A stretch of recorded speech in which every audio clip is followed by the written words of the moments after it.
വാതിൽപ്പടി ration വിതരണക്കാർക്ക് കുടിശ്ശിക നൽകുന്നില്ല എന്ന 24 വാർത്തയിൽ ഭക്ഷ്യവകുപ്പ് മന്ത്രി GR അനിൽ ഇടപെട്ടു. വാതിൽപ്പടി വിതരണക്കാരുടെ കുടിശ്ശിക നാളെ തന്നെ നൽകുമെന്ന് മന്ത്രി വ്യക്തമാക്കുന്നു. ജീവനക്കാർ സമരത്തിലേക്കൊന്നും പോകേണ്ട സാഹചര്യമില്ലെന്നാണ് മന്ത്രിയുടെ അഭിപ്രായം. അവർ സമരത്തിലേക്ക് പോകേണ്ട ആവശ്യം വരില്ല.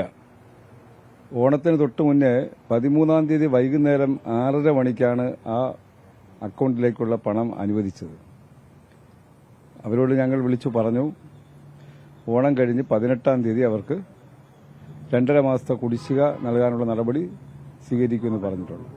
അപ്പോൾ അതുകൊണ്ട് തന്നെ ഒരു സമരത്തിലേക്ക് പോകേണ്ടുന്ന ആവശ്യമില്ല. 1 മാസം 2 മാസത്തെ കുടിശ്ശിക ഉണ്ടാകുമ്പോൾ സമരമെന്നുള്ള ആ ഒരു ശൈലി എല്ലാവരും ഒഴിവാക്കേണ്ടതാണ് ഇതുപോലുള്ള ഭക്ഷ്യ പൊതുവിതരണ രംഗത്ത് എന്നാണ് എനിക്ക് സൂചിപ്പിക്കാനുള്ളത്.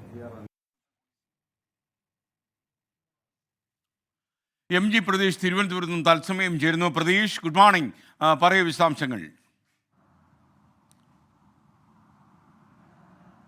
SKN റേഷൻ കടകളിലേക്ക് സാധനം എത്തിക്കുന്ന വാതിൽപ്പടി വിതരണക്കാർക്ക് കഴിഞ്ഞ 3 മാസത്തെ കുടിശ്ശികയാണ് നൽകാനുള്ളത്. ഈ ഇനത്തിൽ 95 കോടി രൂപ വിവിധ വിതരണക്കാർക്ക് ലഭിക്കാനുണ്ട്. ഇതോടുകൂടിയാണ് ഒരു സമരത്തിലേക്ക് നീങ്ങുന്നു എന്നുള്ള മുന്നറിയിപ്പ് വിതരണക്കാർ മുന്നോട്ട് വച്ചത്. ഈ വിഷയത്തിൽ ഇപ്പോൾ ഭക്ഷ്യമന്ത്രി GR അനിൽ പ്രതികരിച്ചിരിക്കുന്നു. എത്രയും വേഗം ഈ കുടിശ്ശിക കൊടുത്തു തീർക്കുമെന്നതാണ് ഭക്ഷ്യമന്ത്രി GR അനിലിന്റെ വിശദീകരണം. നാളെ തന്നെ ഇതുമായി ബന്ധപ്പെട്ടുള്ള നടപടികൾ സ്വീകരിക്കുമെന്ന് മന്ത്രി പറഞ്ഞിട്ടുണ്ട്. 50 കോടി രൂപ ഈ കുടിശ്ശിക തീർക്കുന്നതിന് വേണ്ടി ധനവകുപ്പ് നേരത്തെ തന്നെ അനുവദിച്ചിരുന്നു. പക്ഷേ ഈ സാങ്കേതികപരമായ ചില പ്രശ്നങ്ങളാണ് ഈ നടപടിക്രമങ്ങൾ വൈകിയത്. നാളെ ഓഫീസ് തുറന്നതിന് ശേഷം, ഓഫീസ് ആരംഭിച്ചതിന് ശേഷം ഇതുമായി ബന്ധപ്പെട്ടുള്ള നടപടിക്രമങ്ങൾ ആരംഭിക്കും. നാളെ തന്നെ ഈ വിതരണക്കാർക്കുള്ള കുടിശ്ശിക പണം നൽകുമെന്നും മന്ത്രി അറിയിച്ചിട്ടുണ്ട്. മാത്രമല്ല, ഒരു സമരത്തിലേക്ക് പോകുന്ന ശൈലി ഈ വിതരണക്കാർ ഒഴിവാക്കണമെന്നും നിലവിൽ ഒരു സമരത്തിലേക്ക് നീങ്ങേണ്ട സാഹചര്യം ഇല്ല എന്നും ഭക്ഷ്യമന്ത്രി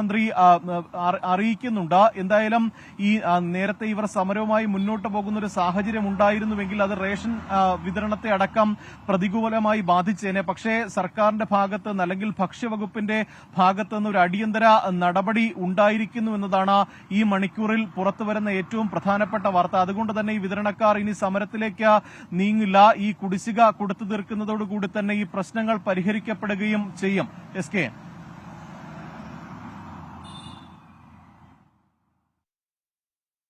നമുക്കൊപ്പം ചേർന്നത് MG പ്രതീഷാണ്.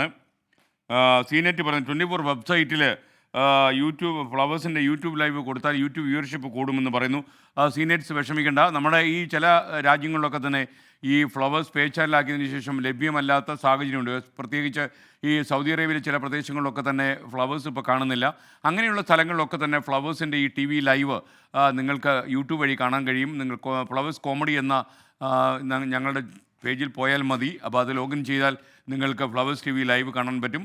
അത് ഒരു പ്രൈം മെമ്പർഷിപ്പ് നിങ്ങൾ എടുത്തു കഴിഞ്ഞാൽ ഫ്ലവേഴ്സിൻ്റെ എല്ലാവിധമായ പരിപാടികളും മുൻഗണനാക്രമത്തിൽ ആദ്യം നിങ്ങൾക്ക് ലഭിക്കും. 29 രൂപയാണ് ഇതിന് ഫീ ആയിട്ട് വെച്ചിട്ടുള്ളത്.